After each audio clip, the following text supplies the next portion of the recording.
नमस्कार, मी जगदीश देशमुख. जय महाराष्ट्रमध्ये आपल्या सगळ्यांचे स्वागत. बातम्या पाहूया विस्ताराने. सुरुवातीलाच एक मोठी राजकीय बातमी महायुतीच्या गोटातून. विधान परिषद निवडणुकीसाठी महायुतीचा फॉर्म्युला ठरलेला आहे.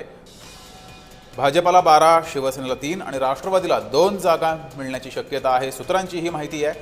बैठकीनंतर जागा वाटपावर शिक्कामोर्तब होणार आहे. मात्र प्राथमिक चर्चा झालेली आहे आणि या प्राथमिक चर्चेमध्ये भाजपला 12 विधान परिषद जागा, शिवसेनेला 3 आणि राष्ट्रवादीला 2 जागा मिळतील अशी सूत्रांची माहिती आहे. सदस्य संख्या जास्त असलेल्या पक्षांचा विधान परिषदेच्या जागांवर दावा आहे.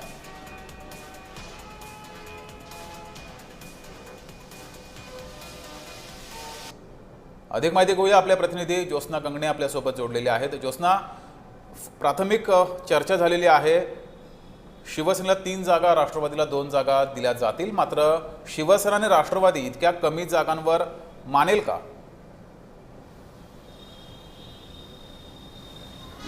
जगदीश, अगदी बरोबर प्रश्न आहे. कारण ज्यावेळेस आपण विधान परिषदेच्या मागच्याच महिन्यात झालेल्या जर निवडणुका पाहिल्या तर त्याच्यामध्ये आपल्याला एक गोष्ट लक्षात आली की ज्यांचं संख्याबळ अधिक असतं त्यांना सर्वाधिक वाटा जो आहे तो देण्यात येईल. मग ती राज्यसभा असो नाहीतर मग ती विधान परिषद असो. हाच फॉर्म्युला आपण विधान परिषदेच्या वेळेस सुद्धा महायुतीमध्ये पाहिला की ज्या जागा होत्या फक्त विधान परिषदेच्या महाराष्ट्रातनं सुद्धा महायुतीने भाजप हा मोठा भाऊ म्हणून 6 जागा घेतल्या आणि बाकी 2 जागा ज्या आहेत त्या शिंदेच्या शिवसेनेला मिळाल्या आणि 1 जागा राष्ट्रवादी आणि 1 जागा एकूणच महाविकास आघाडी यांना मिळाली.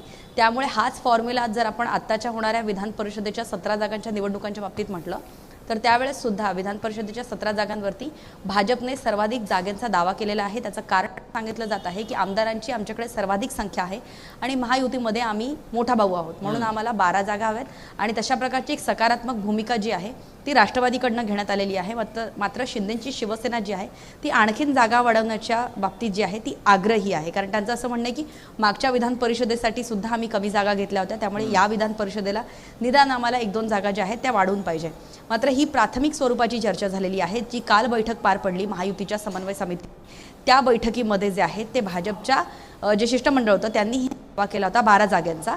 त्याचबरोबर शिंदेच्या शिवसेनेकडनं जे आहे ते अधिक जागांचा दावा करण्यात आलेला होता. मात्र एकूणच आहे ते शिंदेच्या शिवसेनेला 3 जागा देण्यात याव्या आणि जी राष्ट्रवादी आहे त्यांना 2 जागा, अशा प्रकारचा एक प्राथमिक फॉर्म्युला ठरलेला आहे. मात्र या संपूर्ण संदर्भात जे आहे ते पक्षातले वरिष्ठ नेते म्हणजे मुख्यमंत्री आणि दोन्ही उपमुख्यमंत्री बसून निर्णय घेतील असं सांगण्यात आले. ठीक आहे ज्योत्स्ना, धन्यवाद दिलेल्या माहितीबद्दल.